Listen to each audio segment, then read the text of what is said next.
Imagina uma fábrica gigantesca, tipo do tamanho de um quarteirão inteiro, sabe? Uhum. As engrenagens estão ali perfeitamente lubrificadas, os pistões sobem e descem numa sincronia nossa impecável, as luzes piscam naqueles painéis de controle e os funcionários cumprem os turnos cronometrados no milissegundo. O barulho do maquinário até é ensurdecedor de tão potente. Mas tem um detalhe que muda absolutamente tudo. Qual? Essa fábrica não produz nada, não sai um único parafuso da esteira. Ela só existe e queima, assim, toneladas de combustível num esforço monumental, única e exclusivamente para manter a si mesma ligada. Cara, é uma imagem que beira o absurdo, né? Um ciclo de manutenção pura, sem nenhum propósito para o mundo lá fora. Sabe o que me vem à mente escutando isso? O quê? É tipo pagar a mensalidade de uma academia super cara, você compra as melhores roupas de ginástica, vai lá e bate o ponto na catraca todo santo dia. Sei bem como é. Pois é. Aí você senta no banco do vestiário, não levanta um único peso e depois vai pra casa achando que tá ficando mais forte. Exato, exato. A gente tem ali toda a estética do movimento, mas zero transformação real. E, bom, hoje a gente vai aplicar essa mesma imagem a uma das críticas sociais e espirituais mais, digamos, afiadas que passaram pela nossa mesa ultimamente. Boas-vindas a quem está ouvindo a mais um mergulho profundo nosso. É isso aí. E o texto de hoje é bem intenso. Muito. A gente vai desempacotar as ideias de um texto chamado Nivelando a Obra de Deus por Baixo. Foi escrito pelo presbítero Marcos Benedito. E olha, ele joga uma luz enorme sobre como lugares que foram criados originalmente para espalhar amor, serviço, até uma revolução social, acabam se transformando. Quase sempre de forma acidental, né? Sim, exatamente. Se transformam nessas fábricas vazias, nessas máquinas zumbis. E o contraste que o autor faz logo de cara é fundamental. Para a gente entender essa mecânica, ele coloca de um lado a igreja de rotina, que é essa que funciona como um relógio, mas está clinicamente morta. E do outro lado ele coloca a igreja em movimento, que seria o modelo explosivo e dinâmico que Jesus propôs lá no início. E acho bom deixar claro para quem está nos ouvindo que a nossa missão hoje não é de jeito nenhum apontar o dedo para a instituição A ou B. Com certeza não. A ideia é ser totalmente imparcial. Exato. Nosso foco é examinar de forma neutra as advertências do autor sobre essa religiosidade vazia, diagnosticar essa armadilha invisível, sabe? Como é que o zelo se transforma em letargia? Porque uma comunidade que parece tão ocupada pode estar, na verdade, totalmente estagnada. Certo. Então vamos começar a desempacotar isso. Porque a forma como o Benedito diagnostica esse cenário de igreja zumbi é muito reveladora. Ele não foca naquilo que as pessoas estão fazendo de errado. Ele olha para o que desapareceu do mapa. É o famoso pecado da omissão. Isso. E a lista que ele traz é pesada. Ele questiona: onde está o evangelismo real? Aquelas visitas aos necessitados, o culto nos lares, o envio missionário. Mas o que mais me chamou a atenção lendo as fontes foi o abandono do cuidado prático. O cuidado com os vulneráveis, né? Exatamente. O texto cita viúvas, idosos, enfermos. De repente, tudo isso sai de cena. E no lugar disso, o que cresce é um cansaço espiritual gigante, uma falta de paciência e uma ausência bem alarmante de afeto, de acolhimento. Aí a pergunta que fica martelando na minha cabeça é: por que isso acontece? O pessoal simplesmente acorda num dia ensolarado e decide ser negligente. Então, esse é o X da questão. E o que é fascinante aqui é que não existe uma malícia intencional na grande maioria das vezes. É uma mistura muito complexa de psicologia humana com o processo de institucionalização. Como assim? Explica melhor. Pensa bem, lidar com o sofrimento humano é caótico. Ir até a casa de alguém que está doente, cuidar de uma viúva, sentar para ouvir os problemas de quem está à margem da sociedade. Isso é muito bagunçado. Drena uma energia emocional gigantesca. Ah, sim. Exige muito da gente. Muito. A rotina interna, por outro lado, é limpa. Ela é previsível, é segura. É muito mais fácil, convenhamos, organizar um evento no domingo onde todo mundo sabe exatamente a hora de levantar, a hora de sentar e a hora de cantar. Sim, tá tudo no roteiro. Exato. É muito mais simples do que se envolver na crise conjugal de alguém na segunda-feira ou na falta de comida de uma família na terça. A rotina confortável acaba virando um escudo contra a bagunça que é amar pessoas reais no mundo real. Nossa, isso é muito forte. Mas espera aí, deixa eu fazer o papel de advogado do diabo rapidinho. Manda. Se a gente olhar para qualquer grande organização, seja uma empresa de tecnologia enorme ou um centro comunitário de bairro, alguma rotina é necessária, não é? A liturgia, os horários, os processos. Porque sem isso não seria o puro caos. O autor está sugerindo que a organização em si, a rotina, é a grande inimiga? Não, de jeito nenhum.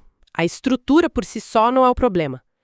O que o autor levanta, e aqui ele traz um peso teológico bem profundo, é o perigo de quando essa rotina substitui a sede por justiça. Quando a organização deixa de ser a ferramenta e vira o objetivo final. O meio vira o fim. Exato. E ele resgata uma advertência lá da Epístola de Tiago, no capítulo 4, versículo 17, que diz basicamente que aquele que sabe fazer o bem e não faz, comete pecado. O que é fascinante aqui é a anatomia desse pecado de omissão que o texto aborda. Porque, assim, geralmente a gente é treinado para pensar em pecado como uma transgressão muito ativa, né? Roubar, mentir, trair. Ninguém costuma pensar no simples fato de ficar parado como algo destrutivo. Total. A inércia quase nunca é vista como uma infração grave. Mas na visão desse texto, a omissão é o verdadeiro mal silencioso da religiosidade. É você saber que alguém precisa de consolo ou de ajuda financeira e simplesmente ignorar. E ignorar por quê? Porque a energia inteira da comunidade está focada em polir as engrenagens daquela máquina interna que você mencionou no começo. Pois é. Não tem ninguém cometendo crimes absurdos ali dentro. Todo mundo paga imposto, é cidadão de bem, mas a comunidade faliu completamente no seu propósito original. Perfeito. O que me leva a pensar, e acho que para quem está ouvindo a gente agora, e talvez faça parte de alguma liderança, seja religiosa, seja no trabalho, isso bate como um balde de água fria. E lendo as fontes, fica claro que esse estado zumbi, essa burocracia espiritual, não é uma invenção nossa da era dos aplicativos de gestão. Ah, nem de longe. Pois é. E eu fiquei curioso. Como figuras históricas lidaram com essa exata mesma tendência humana? Porque o texto traz uns exemplos muito bons de figuras que bateram de frente com essa falsa segurança. A história mostra que qualquer sistema religioso sempre correu esse risco de endurecer as próprias artérias, digamos assim. O autor traz figuras históricas de peso para ilustrar que esse confronto tem milênios. O exemplo de João Batista é um dos mais impactantes ali.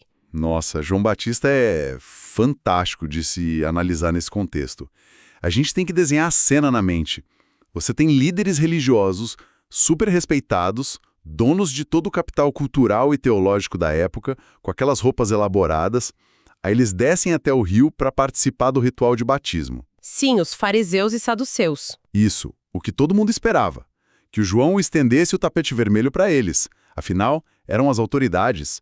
Mas a reação dele, que está lá no Evangelho de Mateus, é olhar para eles e soltar um raça de víboras. Pesado, né? Muito. Ele não estava nem um pouco impressionado com o currículo deles. A mensagem dele era basicamente: não adianta vir aqui cumprir tabela religiosa. Cadê os frutos reais de mudança? Cadê a transformação de verdade? Exatamente. Ele não tolerava o que a gente pode chamar de maquiagem de piedade.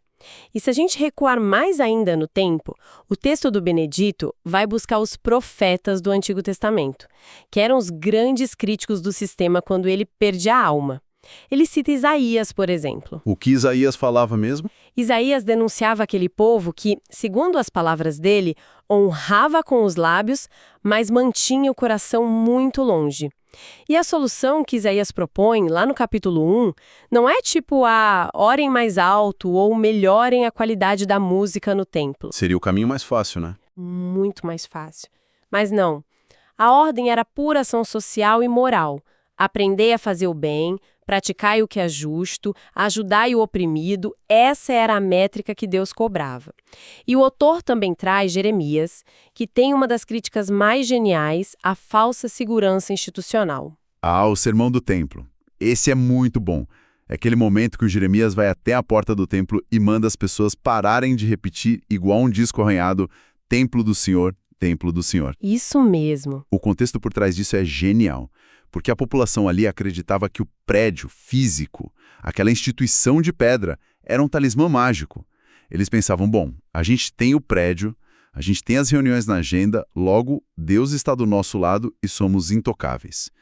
Enquanto eles pensavam isso, a corrupção e a negligência corriam soltas nas ruas. Se conectarmos isso ao cenário maior da nossa conversa, a natureza do aviso profético é sempre a mesma. A fachada não sustenta a falta de fundação.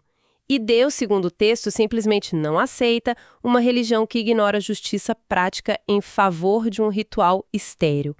Quando você esvazia a fundação, quando a compaixão e o afeto genuíno vão embora, sobra um vácuo. E é aí que mora o perigo, porque a gente sabe que sistemas sociais não suportam um vácuo. Alguma coisa sempre entra para preencher o espaço. E, nossa, o que preenche esse vazio, segundo o texto, é de arrepiar. O que ele aponta? Ele aponta que o vazio é preenchido pelo controle. E não é que, do dia para a noite, um ditador toma o poder da comunidade. É um processo silencioso, é um declínio que vai caindo feito dominó. O nivelamento por baixo começa assim. A missão vira rotina, o amor vira uma obrigação burocrática, o serviço vira um fardo, e o púlpito, ou o altar, vira um palco de controle e manipulação. Mas, como uma liderança chega nisso? Como essa distorção do cuidado em controle acontece na prática, na sua visão? É uma degradação muito sutil, como você falou. E o pior, geralmente começa com boas intenções. A liderança nasce com aquele desejo de pastorear, de cuidar. Só que conforme o grupo vai crescendo, aparece o medo de perder o controle das coisas. Porque, sejamos honestos, pessoas são caóticas. Elas erram, elas questionam, elas mudam de ideia. Sim, lidar com gente é o maior desafio que tem. Mais altas. Quando a missão de olhar para fora morre, a única forma de provar que a instituição ainda tem valor é segurando quase à força quem já está lá dentro. Entendi. A energia se volta toda para a manutenção do grupo fechado. Exato. E aí o púlpito deixa de ser aquela fonte de encorajamento, de água viva para a semana difícil e vira um instrumento de pressão. Uma ferramenta para microgerenciar o comportamento alheio. A pregação vira um manual de regras interminável, baseado em medo e culpa. O texto lembra daquele alerta de Jesus em Mateus 23, criticando líderes que atam fardos pesados e insuportáveis sobre os ombros das pessoas, mas eles mesmos não movem um dedo para ajudar. E aqui é que a coisa fica realmente interessante nas fontes, porque esse modelo de controle abusivo convence as pessoas de que carregar esse fardo esmagador é sinônimo de santidade, de fidelidade, mas os frutos são terríveis. O ambiente fica carregado, ninguém tem paciência com ninguém, a máquina gira, mas gira movida à ansiedade. E aí o autor traz o contraste absoluto disso, o modelo de Cristo e a instrução que o apóstolo Pedro deixa sobre liderança. A escolha de citar a primeira carta de Pedro nas fontes é perfeita metodologicamente. Por quê? Porque olha a biografia do Pedro. Ele era o cara explosivo, impulsivo, ele queria cortar a orelha de quem ameaçava o grupo, ele queria ter a palavra final sobre quem estava certo e errado. Ele passou a vida inteira brigando com essa vontade de ter o controle das coisas. Mas aí no final da jornada dele, já maduro, ele escreve uma carta orientando outros líderes. E o que ele diz em 1 Pedro 5? O que ele fala? Ele manda pastorear o rebanho não como dominadores, mas servindo de exemplo. Nossa, é uma inversão radical do organograma normal das coisas, né? Porque o mundo corporativo tradicional, e muitas vezes a política também, ensinam que a liderança é de cima para baixo. É baseada na força, na hierarquia. O que o Pedro está dizendo é que o líder verdadeiro lidera de baixo para cima. Exatamente isso. Ele não empurra os outros usando medo. Ele vai lá na frente e diz, olha como eu estou servindo, venham comigo. O texto resume isso numa frase que eu grifei aqui. Liderança no reino não é controle, é cuidado. Isso levanta uma questão super importante para a gente refletir sobre a natureza humana.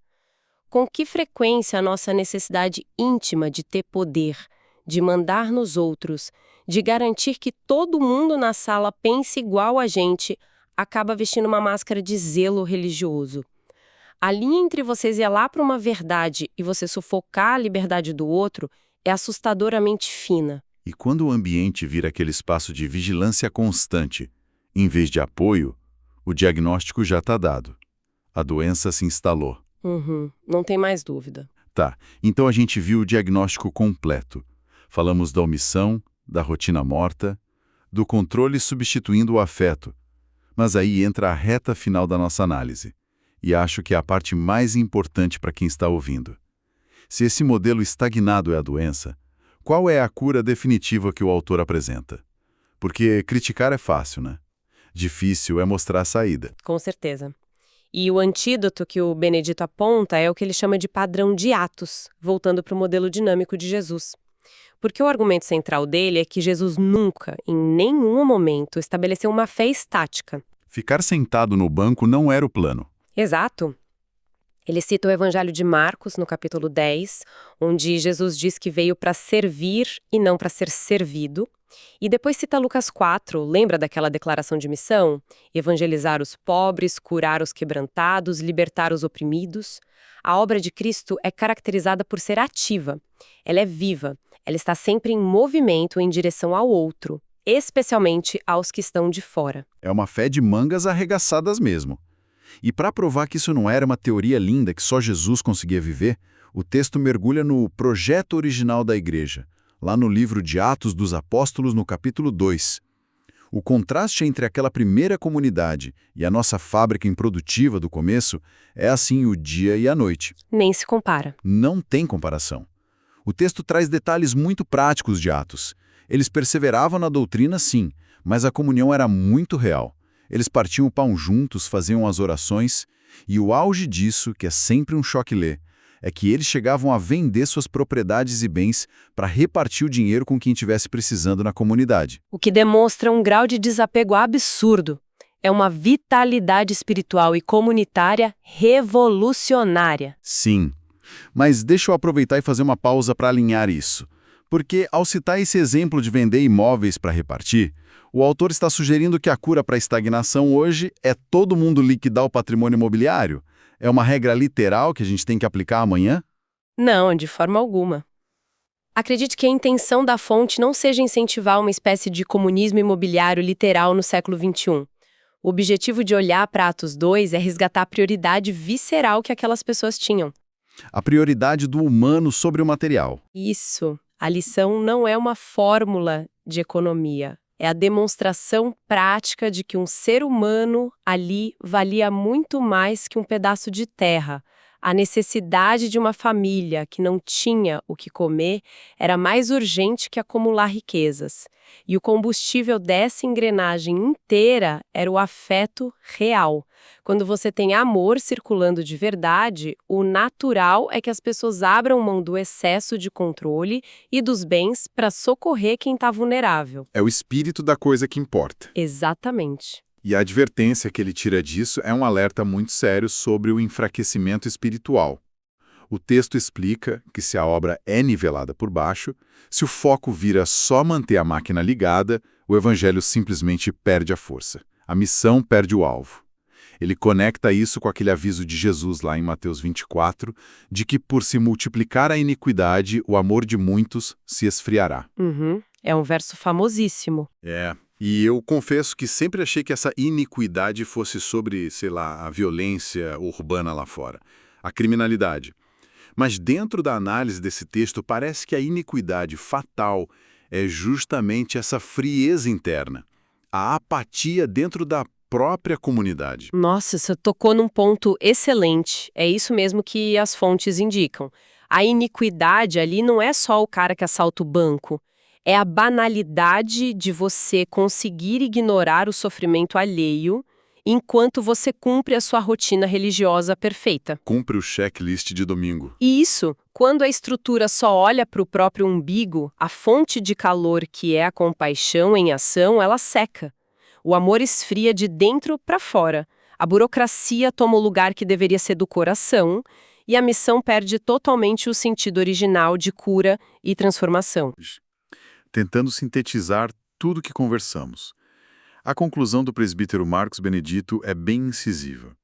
A obra de Deus não pode, de maneira nenhuma, ser reduzida à conveniência humana. Ela não é um clube particular para a gente exausta ir lá manter as aparências. Definitivamente não. Ela é, por definição da própria natureza dela, movimento. É amor na prática. É serviço suando a camisa. É verdade e a transformação constante. Se não está transformando a realidade de ninguém, a gente só está administrando um museu de ideias bonitas. Sim. E para fechar com chave de ouro, o texto lembra a promessa original que está lá no Evangelho de João 10:10. Ele reafirma que o chamado de Jesus não é um chamado para estagnação. A promessa é clara: eu vim para que tenham vida e a tenham em abundância. A vida em abundância fluida, ela respira, ela quebra as caixas estruturais quando é necessário. Esse nivelamento por baixo é só uma tentativa nossa de engarrafar essa abundância numa rotina que a gente consiga controlar. É um mergulho que dá uma sacudida na gente, né? Com certeza, faz a gente repensar muita coisa. Sim. E pro pessoal que nos acompanhou durante toda essa desconstrução de ideias, eu quero deixar um pensamento provocativo para vocês levarem para a semana de vocês. Voltando àquela nossa imagem inicial. Imaginem de novo aquela fábrica gigantesca, luzes piscando, um barulho enorme de máquinas rodando, funcionários batendo ponto e produção zero no final do dia. Pensem o seguinte: se a vitalidade de uma comunidade não é medida pela perfeição das suas rotinas internas, mas sim pelo impacto transformador que ela tem na vida daqueles que estão lá do lado de fora, no escuro, quantas máquinas ao nosso redor, que parecem estar funcionando a todo vapor, estão, na verdade, completamente paradas no tempo? Fica aí a reflexão. Muito obrigado pela companhia de todos nesse debate intenso. Um abraço e até a próxima.